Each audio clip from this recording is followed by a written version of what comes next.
as much as you may deserve it, ma'am. I got to keep team morale. Mike, you're just digging a bigger hole. Let it go. Bob, how long you known me, man? That's all I do is dig holes. Long time, dude. Kristen, are you in? Yours is the only name that's not on the list on the scoreboard. Elizabeth, you want to do a buzzer check? Make sure we're all okay. Ready when y'all are. Take it away. Lauren. Anne. Stuart The Rock. Mike IBFOOS. Well done. Mark. Camille.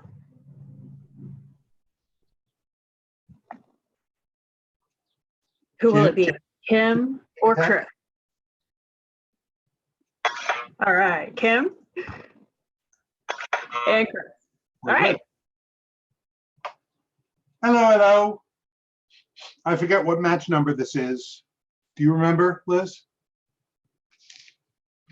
What match number this is? Match 41. 41. Two delightful teams, full of lovely and talented teammates. Wrong answer, Pathologies. Mike is the captain. And Star Trebek, The Rise of SkyAlex. And Mark is the captain. You all know the rules. You all know how it works. Let's jump right in, shall we? In the single round, going from 1 to 5 points, our first category is Interbrand Top 100 Global Brands. Interbrand Top 100 Global Brands. Here we go for 1 point. On the list at number 5, after over a decade at the top, this soft drink company with over 3,500 beverages in its portfolio, Stuart? Coca-Cola? Coca-Cola was number 1 for a long time, now number 5. That's 1 point for the blue team. For 2 points, the world's largest media conglomerate at number 14, it opened Cars Land at its California Adventure Park in 2012. And? The Walt Disney Company? Disney, yes. Disney is the world's largest media conglomerate. Okay. For 3 points. There, number 3. Interbrand calls shopping online through this retailer, quote, Mark? Amazon. Amazon is number 3. For 4 points. This French firm, known for its handmade leather goods, sits at number 18 and is the world's most counterfeited fashion brand. Kim? Louis Vuitton. Louis Vuitton is correct for 18, for 4 points. And of course, I overpronounced it the way Alex would. Louis Vuitton. Finally, the only Finnish company to ever make the list. It once held 27% of the global cell phone market, the most of any company. Mike? Nokia. Nokia is right. Yeah, they dropped off the list. They're down to 1% of the worldwide market now. They're hoping to creep up back to 2, which ain't going to get them on the list. Okay. Excuse me. Next, we have the category for which I had to choose this game because I just love this category. How did they die? How did they die? I'll give you the name. You tell me how they died. Okay? For 1 point. Nathan Hale. Mike? Hanged as a spy. He was hanged as a spy is correct for 1 point. How'd they die for 2? The Wicked Witch of the East. Mark? A house fell on her. Crushed by a House is correct for 2 points. This is turning out to be Battle of the Captains, which we thought it was going to be for a while because they were the first 2 in here. For 3 points, Maximilien Robespierre. And? By guillotine. He did, after sending so many people there, he himself found himself at the wrong end of Madame Guillotine for 3 points. For 4 points, how'd they die? Yoda. Mark, He disappeared of old age. disappeared of old age. All right, I was going to say more specific. Old age is how he died. And that's right for 4 points. Finally, for 5 points, how'd they die? Tennessee Williams. Tennessee Williams. Anne, He choked. more specific? I don't know. Like, it has, I don't know. That's all I know is that he choked.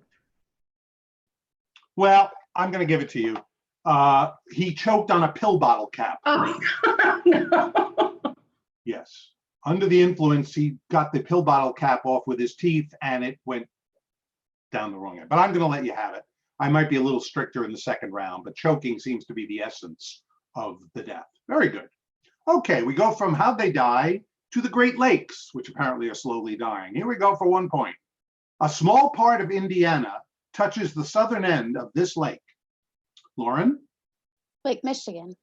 A triple stumper on the show. You are right. It's like 5 minutes north of me. I'm in that part of Indiana. Well, I guess the contestants in the show that day couldn't say the same. But well done nonetheless. For 2 points, among the Great Lakes, it is the deepest and highest above sea level, and apparently the one with the most self-esteem. Mike? Lake Superior. Yes, that's what that corny clue at the end was designed to suggest. Lake Superior is right for 2 points. For 3 points. Number of Great Lakes that are partly in Canada. Stuart? 4. I expected you would answer that one. 4 is correct. And a triple stumper on the show, my friend. Well done.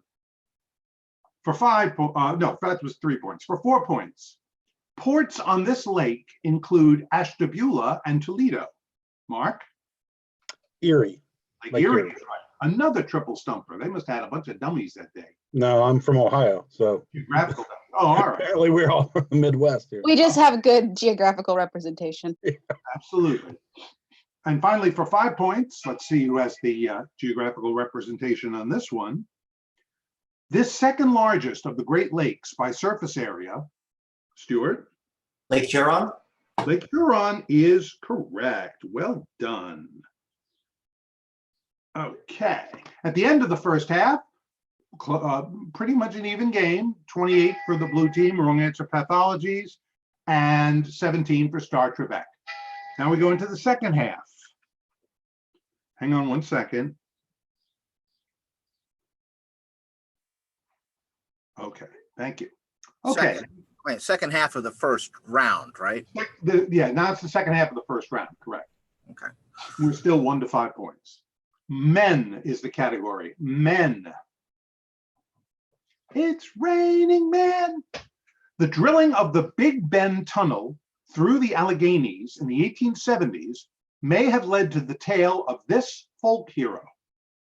The drilling of the Big Bend Tunnel through the Alleghenies in the 1870s may have led to the, Mike? Paul Bunyan. Incorrect. A break for the red team. I'll repeat it. You can consult. The drilling of the Big Bend Tunnel through the Alleghenies in the 1870s may have led to the tale of this folk hero. It's that, isn't it that John guy? And Yes, there's a sir. Disney short about him. Yes.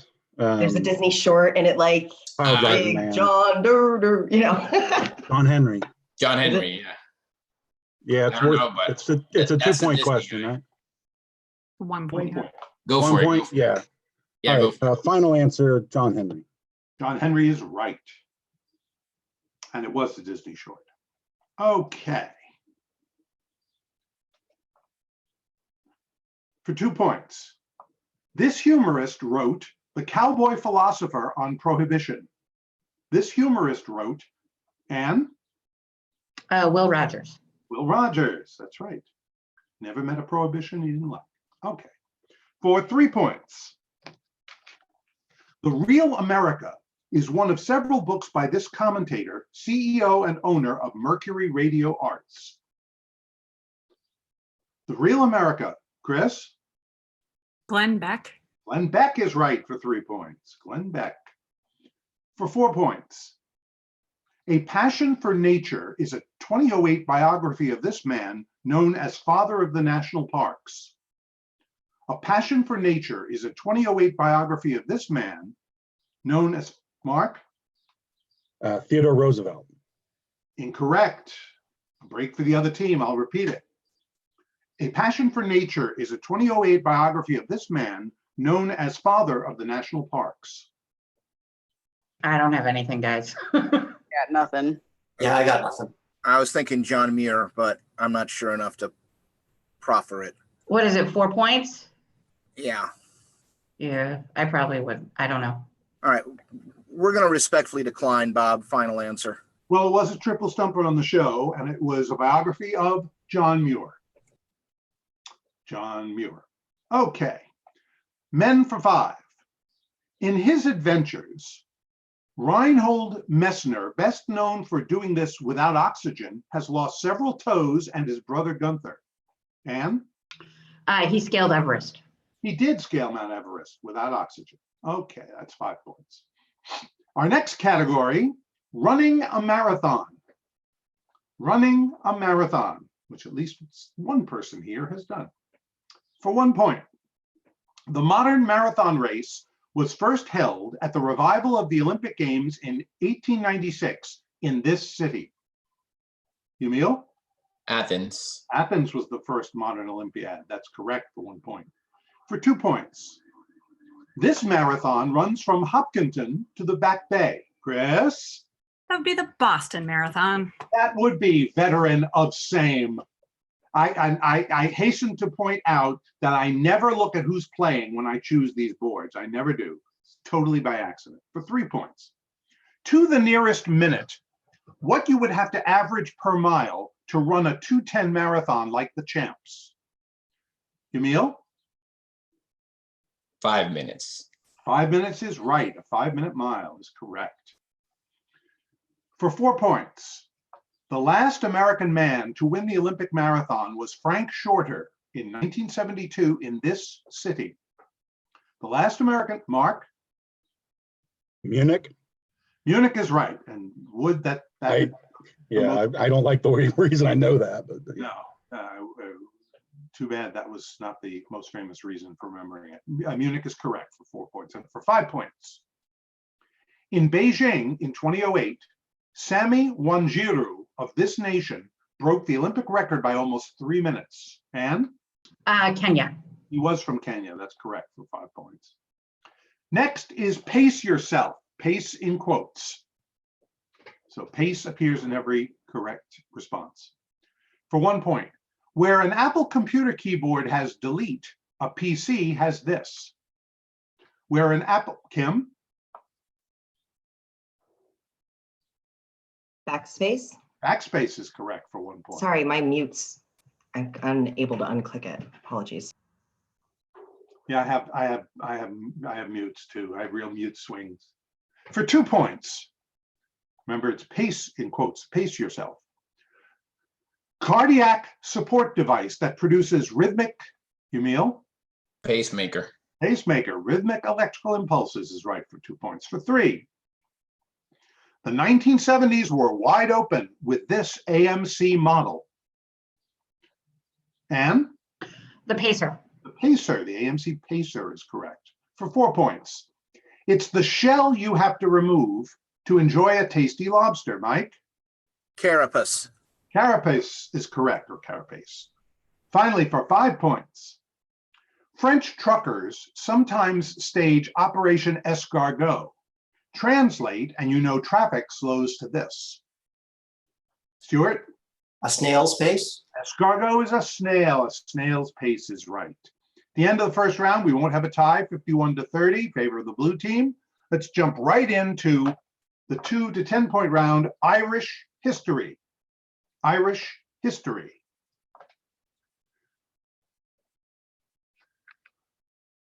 The airborne fungus Phytophthora infestans caused this crop to fail. Mark? potatoes. Potatoes is correct, and thank you for not requiring me to say that again. For 4 points. A short-lived rebellion for independence began in Dublin on Monday, April 24th, 1916, the day after this holiday. And? Easter. That was the Easter Rising, correct, for 4 points. For 6 points. Taken as a slave to Ireland in the early 400s, he escaped to France. Mike? St. Patrick. Where he studied for the priesthood. That is correct. St. Patrick is right. For 8 points. In 1446, Dermot McCarthy built this castle and installed a stone taken from an earlier version of the castle. Mike? Blarney Castle. Blarney Castle is right. And the last clue in the category, Irish history. Ireland's 4 historic regions are Munster, Leinster, Connacht, and this one, most of which became Northern Ireland. Ireland's 4 historic regions, and It's Ulster. it is Ulster, the triple stumper on the show. That's 10 points. Okay, 3-syllable words is next. 3-syllable words for 2 points. Add a letter to smile and you get this figure of speech. Yamil? A simile. Simile is correct for 2 points. For 4 points, 3-syllable words. From the Latin for true, it means to test the truth by comparison or investigation. Mike? Verify. Verify is correct. 3-syllable words for 6. A hot dog. A hot dog. Yamil? A Frankfurter. A Frankfurter is right for 6 points. I think you're out of the category. You buzzed twice. For 8 points. The British borrowed this word for a table napkin from the French. The British, Mark? Handkerchief. Incorrect. Break for the blue team. The British borrowed this word for a Serviette. table napkin from the French. Serviette, Mike. I was thinking that too. All right. All right. Bob, we're going to go with serviette. Final answer, please. Serviette is the correct answer. That's right. Finally, for 10 points. 3-syllable words. A narrow passageway or a restricted airspace for the passage of aircraft. A narrow passageway or a restricted airspace for the passage of aircraft. Mike? Corridor. Corridor is right. Another triple stumper. Literary villains is up next. Literary villains. Talking to this villain, Smee says, I have often noticed your strange dread of crocodiles. Mike? Captain Hook. That is right, Captain Hook. I played Smee in college. He lost. For 4 points, the sinister Mrs. Danvers torments the second Mrs. De Winter in this 1938 novel. And Rebecca. Rebecca is right. Also a great 1940 movie. But it is, of course, literary villains, not movie villains. For 6 points, pretending to be an ally of Winston Smith in this novel, O'Brien is a party leader. Mark? 1984. Yes. There's triple stumpers all over the place here. These really must have been a bunch of baboons, but you guys are doing great.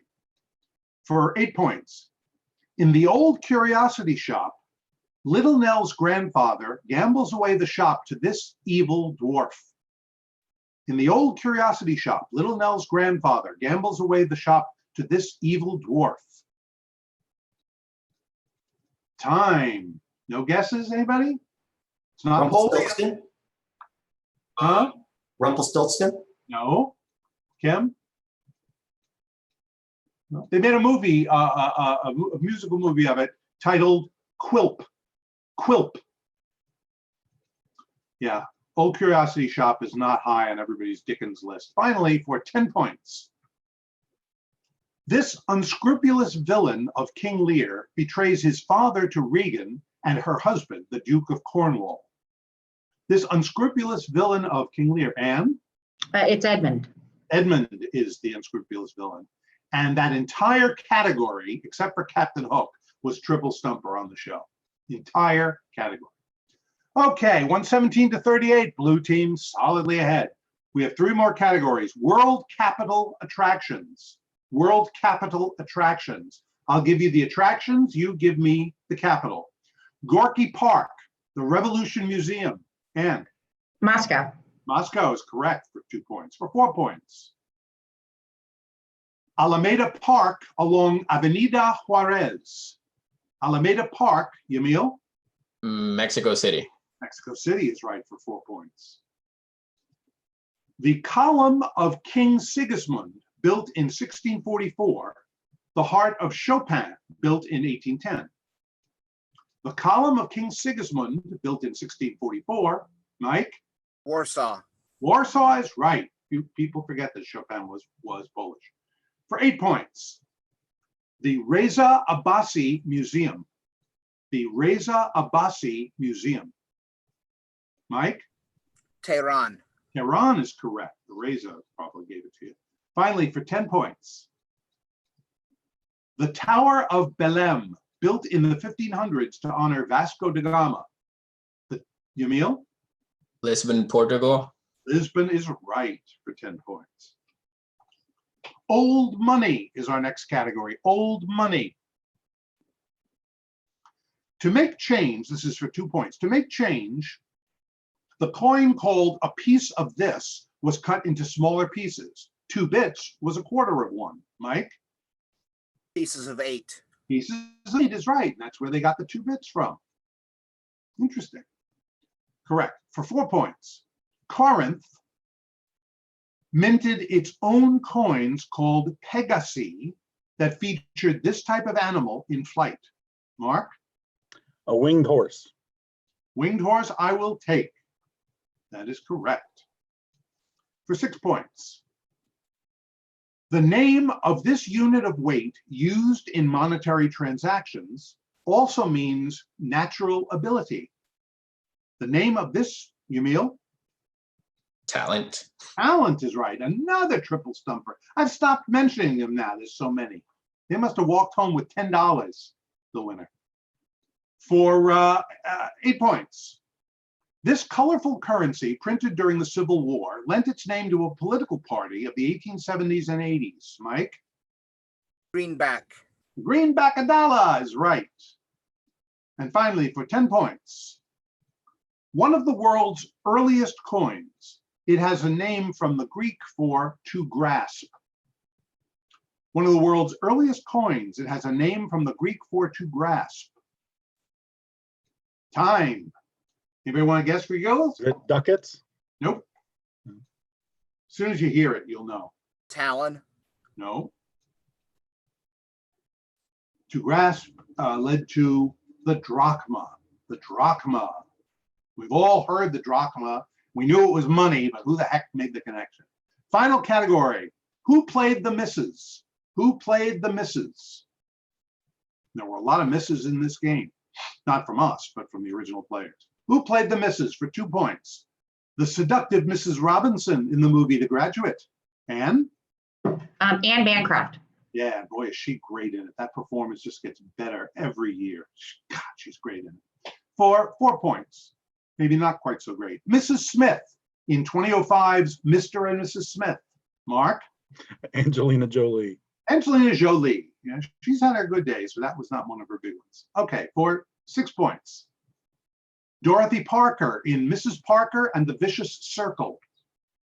Dorothy Parker in Anne? Jennifer Jason Leigh. That's right. You are correct. I think you're out of the category now, right? You buzzed in. Okay. For 8 points. Mrs. Bradley of Britain's The Mrs. Bradley Mysteries and Mrs. Peel of The Avengers. Mrs. Bradley of Britain's The Mrs. Bradley Mysteries and Mrs. Peel of The Avengers. Time. Oh, it's the great Dame She's in Diana, Game of Thrones. I can't think of her name. Diana Rigg. Diana Rigg, yeah. Rigg. And finally, for 10 points, Mrs. King, who starred opposite Bruce Boxleitner's Scarecrow. Mrs. King. Stuart? Kate Smith. Incorrect. Red team, want to pick up another 10 points?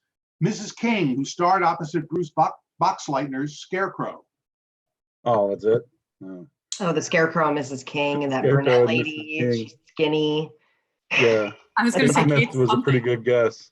She's the skinny lady. Yeah, and she's dark haired. dark haired. Yep. Wasn't she like a Charlie's Angel or something? Yeah, I think she was actually. Well, as this is our last game and I play, my football number was 66, I'm going to say pass. Let's leave it. That sounds magical. Final answer. Well, it was a Kate, and it was a Charlie's Angel, Kate. Kate Jackson. Kate. Yeah. Okay, played. kids. 141 to 60.